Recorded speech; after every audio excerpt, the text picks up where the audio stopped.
दोस्तों नमस्कार। पिछले काफ़ी समय से जब से हमने एफपीओ को लेके यूट्यूब चैनल शुरू किया है और एफपीओ के बारे में लोगों को जानकारी देना शुरू किया है, तब से बहुत सारे युवा साथी पूरे देश से मेरे साथ जुड़ते हैं और जम्मू कश्मीर से लेके और केरल तक, गुजरात से लेके और मणिपुर त्रिपुरा तक के लोग लगातार मुझे फ़ोन करते हैं, मेल भेजते हैं और बात करते हैं।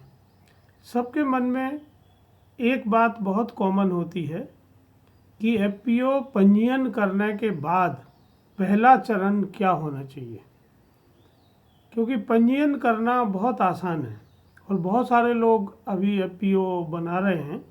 ख़ासतौर से भारत सरकार और सभी राज्य सरकारें इस मॉडल को खेती में जो समस्याएं हैं उनको दूर करने के लिए, किसानों की आमदनी को बढ़ाने के लिए एक सफल मॉडल के तौर पे देख रही हैं। और सबसे अच्छी बात यह है कि ये जो युवा लोग हमें संपर्क कर रहे हैं, इनमें लगभग सभी के सभी बहुत पढ़े लिखे लोग हैं। कई लोगों ने अपनी बहुत अच्छी नौकरी छोड़ के खेती के क्षेत्र में काम शुरू किया है, उनमें अपार उत्साह है और वो सब कुछ बदल देना चाहते हैं। जब उनसे हम बात करते हैं तो उनका जो विज़न है, जो उनका गोल है, वो बहुत बड़ा होता है और यहीं से उन्हें समस्या शुरू होती है। क्योंकि जब हम कोई चीज़ शुरू करते हैं तब ना तो हमारे पास उतने संसाधन होते हैं, ना उतनी बड़ी हमारे पास टीम होती है, तो हमें कैसे काम करना है। तो आज हम बात करेंगे कि एफपीओ के लिए टीम बिल्डिंग कैसे की जाए। जब आप एफपीओ रजिस्टर करते हैं तो हमारे मन में ये बात होती है कि खेती में बहुत पढ़े लिखे लोगों की ज़रूरत है, बहुत मैनेजमेंट समझने की लोगों की ज़रूरत है, बिजनेस समझने की ज़रूरत है। देखिए, दो तरह की चीज़ें होती हैं। एक होती है नॉलेज, जानकारियाँ, और एक होता है ज्ञान, प्रैक्टिकल अनुभव। तो ई फसल जब काम कर रही है और एफपीओ के साथ काम करती है तो एफपीओ को वो अपना प्रैक्टिकल अनुभव देते हैं, जो हमें रोज़ देखने में आता है। तो मेरा उन सभी साथियों से अनुरोध है जो एफपीओ के मॉडल पर काम कर रहे हैं कि आपको बहुत नॉलेजेबल लोग नहीं चाहिए, बहुत डिग्रीधारी लोग नहीं चाहिए। आपको ऐसे लोग चाहिए जो आपके एफपीओ में अपना व्यवहारिक ज्ञान लेके आएं, और व्यवहारिक ज्ञान जितना अच्छा जो किसान हैं और उनके परिवार के जो बच्चे बच्चियां हैं उनमें होता है, वो किसी भी यूनिवर्सिटी, किसी भी मैनेजमेंट कॉलेज या इंजीनियरिंग कॉलेज के लोगों में नहीं होता है। तो जब भी हम एफपीओ बनाते हैं, हमें बजाय बाहर से लोग लाने के, हमें वहीं पे टीम बिल्डिंग करना चाहिए। तो सबसे पहले ये हम देखें कि कौन लोग एफपीओ से जुड़ते हैं।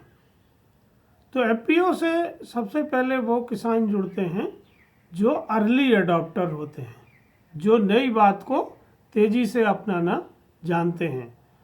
क्योंकि किसान तीन तरह के होते हैं।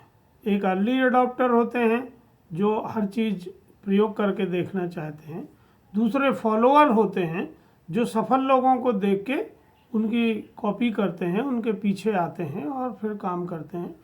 और तीसरे लैगार्ड होते हैं जो कभी भी उस मॉडल से नहीं जुड़ते हैं, वो केवल सोचते रहते हैं। तो जो एफपीओ के प्रमोटर हैं उनको ये समझना चाहिए कि जो अर्ली अडॉप्टर हैं उनको हम सेलेक्ट करें, उनको हम एफपीओ का प्राथमिक सदस्य बनाएं, उनको शेयर होल्डिंग दें, उन्हें बोर्ड ऑफ डायरेक्टर बनाएं और फिर उन्हीं में हम अपनी टीम बिल्डिंग करें। तो उनका रुझान, उनका व्यवहारिक ज्ञान और उनकी इच्छा शक्ति कि वो क्या काम करना चाहते हैं, ये अगर हम उनके साथ बातचीत करते हैं तो हम स्थानीय रूप से एक अच्छी टीम विकसित कर सकते हैं। दूसरा मेरा अनुरोध है कि कभी भी जो आप टीम बना रहे हैं उसको वेतन के आधार पर मत बनाइए, उसको तनख्वाह दे के नहीं बनाइए। जब आप किसी को एम्प्लॉय बना देते हैं तो उसकी मानसिकता बिल्कुल अलग हो जाती है और वो एक कर्मचारी के तौर पर काम करता है। मेरा ऐसा अनुभव है कि बिजनेस या एफपीओ का काम कर्मचारी के रूप में नहीं हो सकता है, क्योंकि इसमें मेहनत के साथ साथ इमोशन की भी ज़रूरत है, व्यक्तिगत इन्वॉल्वमेंट की भी ज़रूरत है। और ये इन्वॉल्वमेंट आता है पार्टनरशिप से, मलकियत से। तो आप जो टीम बना रहे हैं उसको पार्टनर बनाइए, उसको एसोसिएट बनाइए, उसको प्रॉफिट शेयरिंग के आधार पर पैसा दीजिए। तो आप देखेंगे कि उनकी जो साइकोलॉजी है, जो कंपनी, प्रोड्यूसर कंपनी को देखने का उनका नज़रिया है, वो अब मालिक का नज़रिया है, नौकर का नज़रिया नहीं है। तो एफपीओज को टीम इस तरह से बनानी चाहिए। दूसरे, इसमें हमें वैज्ञानिक अनुभव की ज़रूरत होती है। तो ये हम कहाँ से लाएं?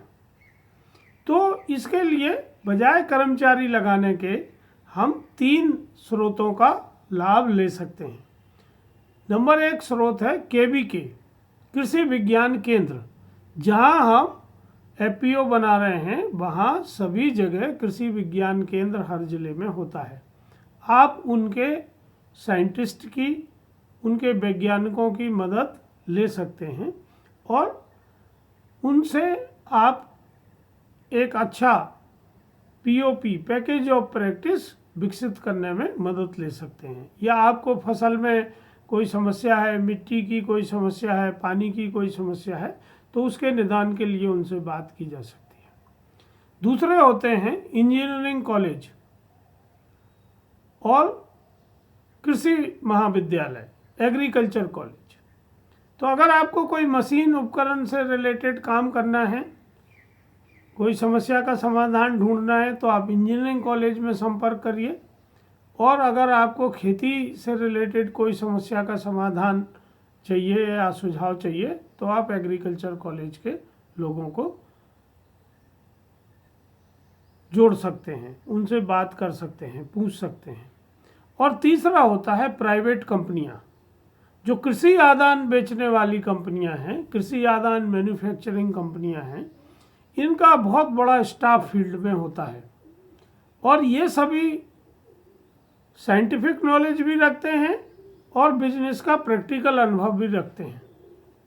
तो जिन कंपनियों के आप उत्पाद बेचते हैं, उन कंपनियों के जो वैज्ञानिक हैं, उन कंपनियों के जो मैनेजर्स हैं, उनके साथ आप संपर्क बनाएं और उनसे अपनी समस्या का समाधान ढूंढें। तो मुझे लगता है कि शुरुआती दिनों में बहुत ज़्यादा खर्चा करने की ज़रूरत नहीं है, क्योंकि इतने संसाधन आपके पास नहीं होते हैं। जब हम स्थानीय लोगों को अपनी टीम में लाते हैं तो उसके 3 फायदे होते हैं। एक, उनकी डिस्प्लेसमेंट कॉस्ट नहीं होती है, वो वहीं रहते हैं, उनके रहने खाने की व्यवस्था है। दूसरे, कि वो लोगों को बचपन से जानते हैं, तो उन्हें संपर्क बनाने में, संवाद बनाने में आसानी होती है। वो वही स्थानीय भाषा बोली बोलते हैं जो लोग बोलते हैं। तीसरा, वो खुद भी किसान होते हैं, तो वो जो कह रहे हैं, अगर वो खुद अपने खेत में कर रहे हैं तो उसकी एडॉप्टेबिलिटी बढ़ जाती है, क्योंकि उसका हम प्रयोग करके लोगों को दिखा रहे हैं, हम केवल उन्हें खाली ज्ञान नहीं दे रहे हैं। तो स्थानीय लोग हमेशा स्थायी होते हैं, वो कभी नौकरी छोड़ के नहीं जाएंगे, उनका कभी ट्रांसफ़र नहीं होगा, उन्हें कोई दूसरी कंपनी अपने यहाँ नहीं लेगी, क्योंकि उनके पास डिग्री नहीं होती है। तो हमें डिग्री के पीछे नहीं जाना है, हमें व्यवहारिक ज्ञान के पीछे जाना है, उनके पैशन को देखना है। अगर वो पैशनेट हैं और आपके साथ काम करना चाहते हैं तो आप उनको ज़रूर लीजिए, मौका दीजिए। मुझे उम्मीद है कि आप एक अच्छी टीम शुरू में बना पाएंगे। बहुत भीड़ इकट्ठी करने की ज़रूरत नहीं है, कम लोग हों, ज़रूरत के लोग हों तो बहुत तेज़ी से काम होता है। इसके बारे में अगर आप और ज़्यादा जानकारी चाहते हैं तो आप ई फसल पर संपर्क कर सकते हैं। धन्यवाद।